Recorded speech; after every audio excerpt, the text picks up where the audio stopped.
Estamos en el domingo sexto del tiempo ordinario. Estamos en ese contexto caminando. Recuerde que estamos en el ciclo A, escuchando al evangelista Mateo.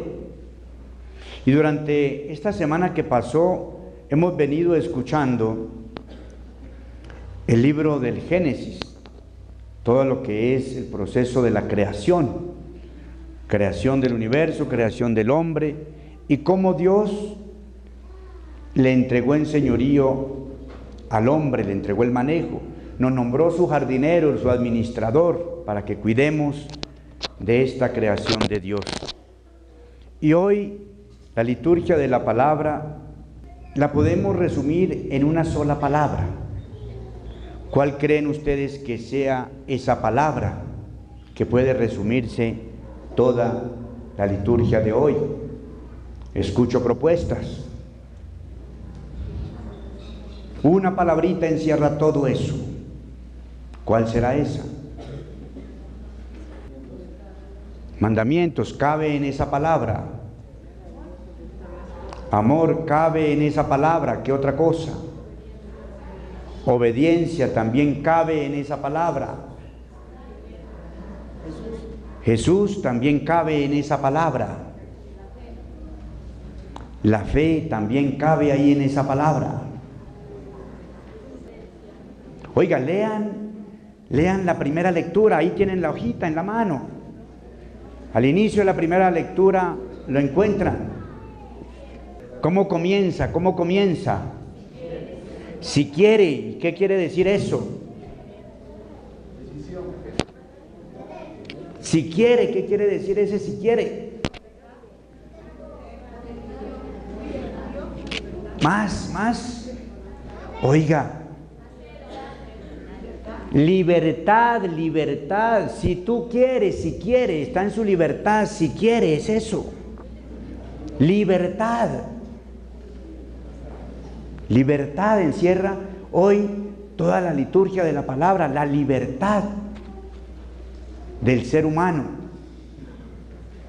Ahí nos encierra toda la liturgia de hoy. Pero vamos a mirar qué quiere decir eso de libertad, o por qué esa libertad. ¿Qué me lleva a mí a tener esa libertad?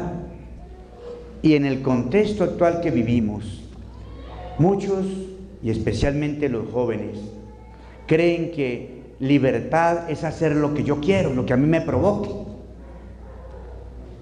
En una palabra más castiza, hacer lo que me da la gana. Muchos lo interpretan así. Como ya cumplí mi mayoría de edad, ahora yo hago lo que yo quiero. Y así lo manejan.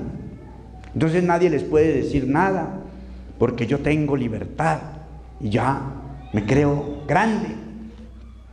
Ahí nos hemos quedado de que esa falsa idea de lo que es la libertad. Y entonces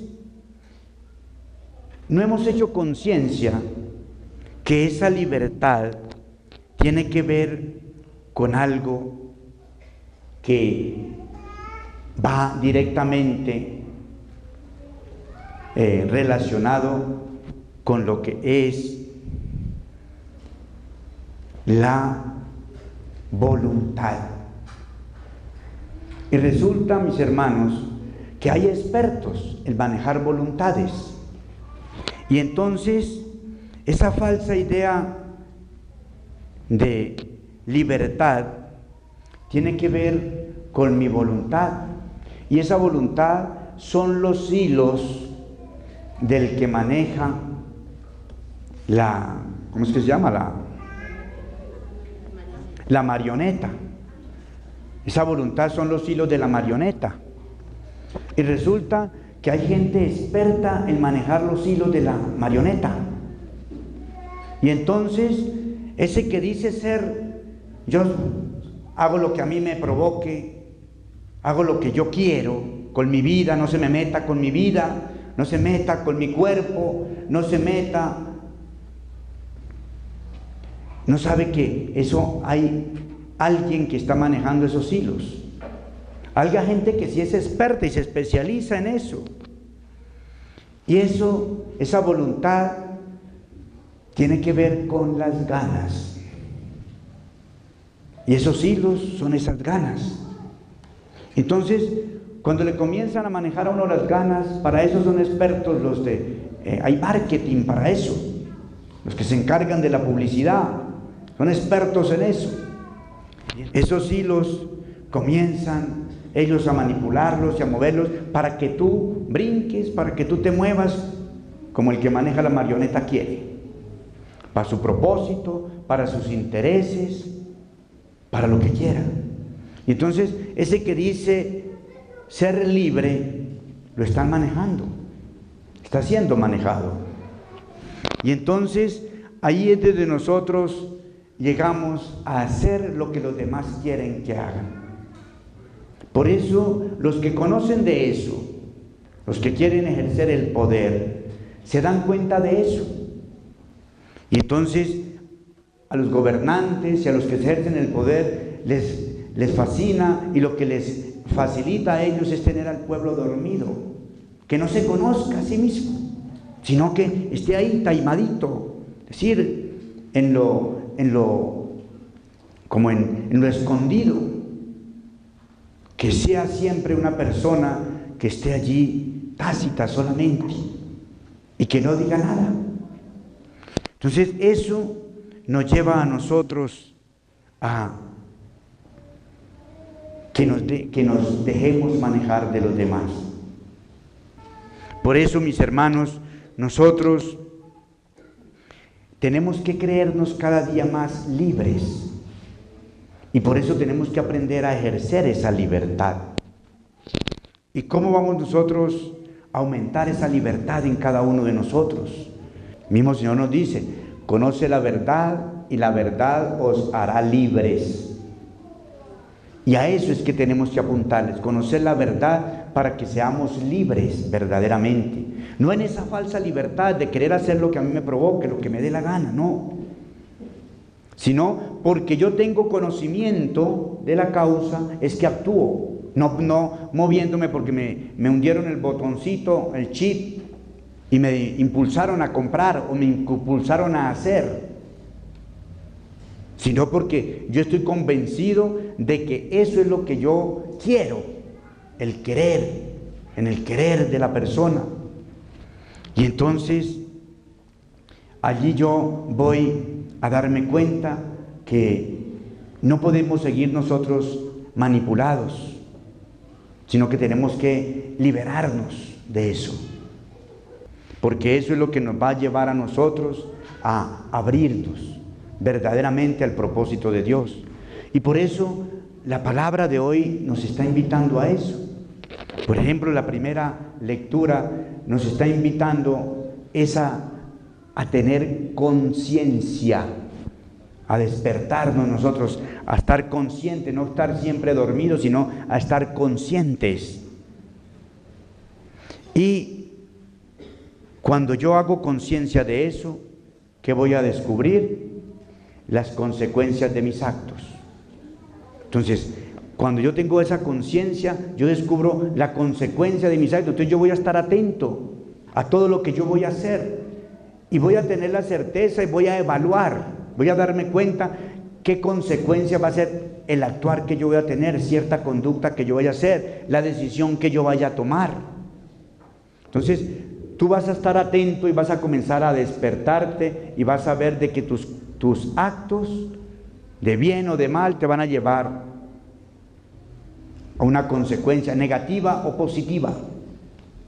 Y eso es ejercer, mis hermanos, la voluntad conforme a la voluntad de Dios.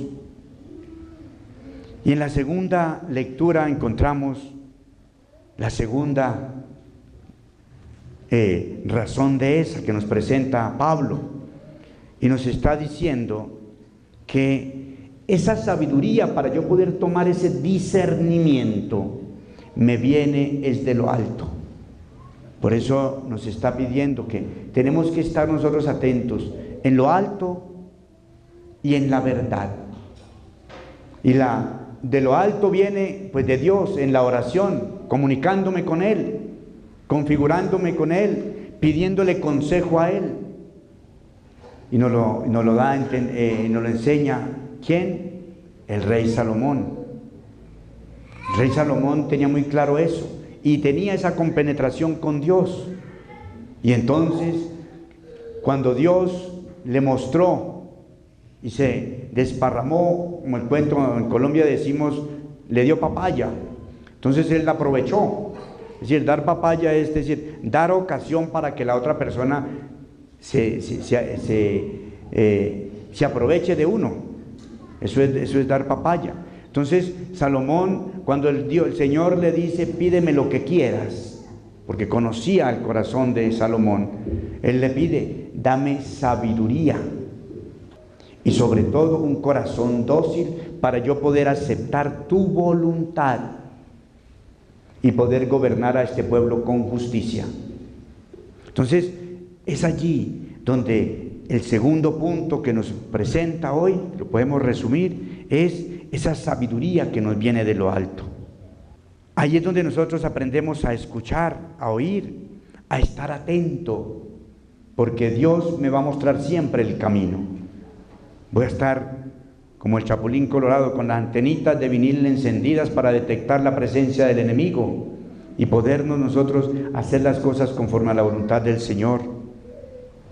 Entonces, desde allí nosotros, mis hermanos, para poder fortalecer y tener esa verdadera voluntad, nos brinda desde la palabra que escuchamos hoy, es tener en cuenta en primera lectura las consecuencias, que esas consecuencias me van a llevar a hacer conciencia de lo que verdaderamente debo o cómo debo actuar. Y entonces eso me va a llevar a despertar en mí y a pedir, porque nos dice el apóstol Santiago, a pedir esa sabiduría que viene es de Dios. Y ahí es donde los invito, mis hermanos. Yo sé que hoy de pronto están muy cansados, pero de pronto mañana, o los que no estén cansados, vayan al libro de la sabiduría y léanse el capítulo 9, que es donde nos invita el Señor a buscar esa sabiduría de Él. Y eso es para que nosotros nos configuremos en la palabra del Señor y con eso aprendemos a orar con la palabra. Y desde el Evangelio también nos está aportando. El Evangelio nos está diciendo que, mis hermanos, que nosotros no nos podemos quedar en las apariencias. Por eso el Señor nos conoce a cada uno, sabe de qué estamos hechos porque Él nos hizo. Y entonces nosotros no nos podemos quedar en esas apariencias que yo quiero mostrar al mundo, porque eso tarde o temprano se descubre. La mentira tarde o temprano sale a la luz. No hay nada oculto entre cielo y tierra. Entonces nos invita a que seamos nosotros verdaderamente actuantes de esa, de dejar de lado todas esas apariencias y mostrarnos tal cual somos. Mira, mis hermanos, lo que uno es en el interior, allá en la soledad, eso es lo que tenemos que aparentar. Pero cuando una persona, como en Colombia decimos, cuando comienza a chicanear o cuando comienza a aumentar de lo que es, nosotros le llamamos allá chicanear. Cuando comienza a querer aparentar cosas, mostrar cosas que no son, eso enseguida se nota, mis hermanos. Y entonces nos está invitando el Señor a que seamos veraces, que andemos en la verdad, porque esa verdad es la que nos hace libres, la que nos permite andar con la frente en alto, sin bajarle la mirada a nadie, sino que nos permite andar con la frente en alto.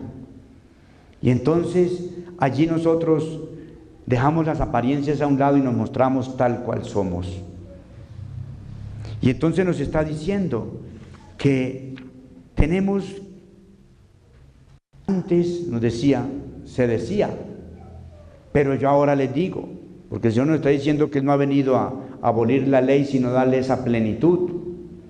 Dice, antes se les decía, ahora yo les digo. Y entonces todo el mundo dice, no, pero eso es del Antiguo Testamento. Claro que es del Antiguo Testamento. Y el Señor eso lo dejó atrás con el Nuevo, sí Señor. Pero nos lo está llevando esa a la plenitud. Por ejemplo, en el caso del adulterio, que nos está poniendo el ejemplo del último. Dice, el que antes en el Antiguo Testamento se decía, si encontraban a la mujer o al hombre en flagrante adulterio, pues era condenado. Pero ahorita el Señor está diciendo, antes se decía eso, ahora yo les digo, el hombre que al menos con el pensamiento mira a una mujer con deseo, ya cometió adulterio. Entonces, mire cómo el Señor nos está poniendo llevando a la plenitud y con más fuerza. Y el Señor nos está diciendo, oiga, tienes que estar atento, porque si tu ojo te hace pecar, si tu ojo, sácatelo, córtatelo y tíralo. Más te vale que entres en un miembro a la salvación y no que te vayas en pleno, completo al infierno. O si tu mano te hace pecar, córtatela.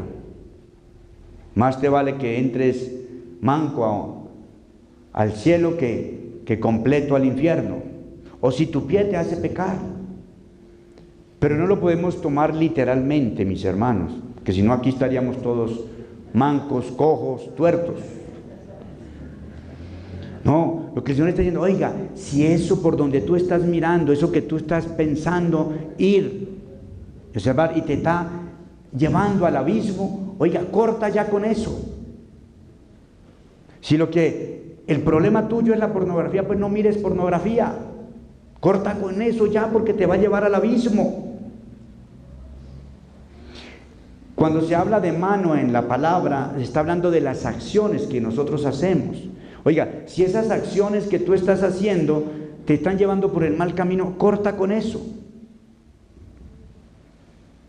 Si tus pasos, si eso, oiga, no camines por ahí porque eso te va a llevar a mal camino.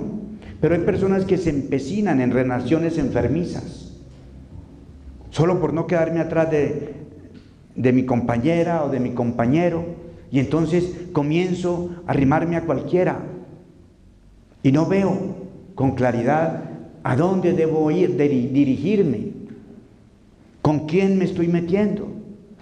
Muchos que van y me piden consejería les he dicho, y aquí también se los he compartido, cuando yo voy a establecer relaciones sentimentales, lo primero que tengo que saber es con quién me estoy metiendo. ¿Quién es esa persona? ¿Dónde vive? ¿Qué hace? ¿Quién es su familia? ¿A qué se dedica? Conocer la procedencia de la persona. Segundo, conocer la educación de esa persona. No que tenga un PhD universitario, porque eso no es educación. La educación es los principios éticos, morales, de temor de Dios, de responsabilidad, que le han inculcado a esa persona en la casa. Cómo esa persona trata a su familia, a sus hermanos, a sus padres. Porque así como esa persona trata a los demás, te va a tratar a ti después. Porque recuerden que en el noviazgo, por eso se llama noviazgo, novio. En el noviazgo ninguno es malo, todos son buenos. Entonces ahí se cumple lo de la palabra. Recuerden que hemos venido escuchando el Génesis, donde dice que todo lo que hacía era bueno, y el Señor nos hizo buenos a todos. Pero yo no me puedo enamorar solo con el corazón, hay que meterle mente. No sé si ustedes han leído esa caricatura de Mafalda, que dice, ¿por qué no, Señor, por qué no nos puso el cerebro en el corazón? Entonces, tercero, tiene que haber esa química mutua, atracción del hombre hacia la mujer y la mujer hacia el hombre, pero no solamente en lo físico, sino en todo lo que tiene que ver con los sueños, con la proyección de la otra persona. Y cuarto, tienen que haber unas normas. Bueno, Pues si quieres ser mi novio, mi enamorado, ven a mi casa, visítame en mi casa. Yo no voy a mentir para ir a verme escondidas con usted. Yo no voy a aceptarte propuestas indecentes hasta tanto no esté convencida de que tú eres la persona con la que voy a compartir el resto de mi vida. Y eso cuando estemos consagrados delante de Dios. Porque esa pruebita de amor que tú me estás pidiendo te la doy ese día. Y la prueba de amor que te voy a dar es que te voy a decir que te voy a respetar, que te voy a querer, que te voy a cuidar todos los días de mi vida. Se lo digo delante de Dios. Entonces ahí las cosas van a funcionar. Entonces pidámosle al Señor esa gracia, que nos ayude verdaderamente a ser libres, pero en la verdad, para que se cumpla lo que el Señor nos pide. Conoce la verdad y la verdad los hará libres. Y que sea la fuerza del Espíritu el que nos siga acompañando.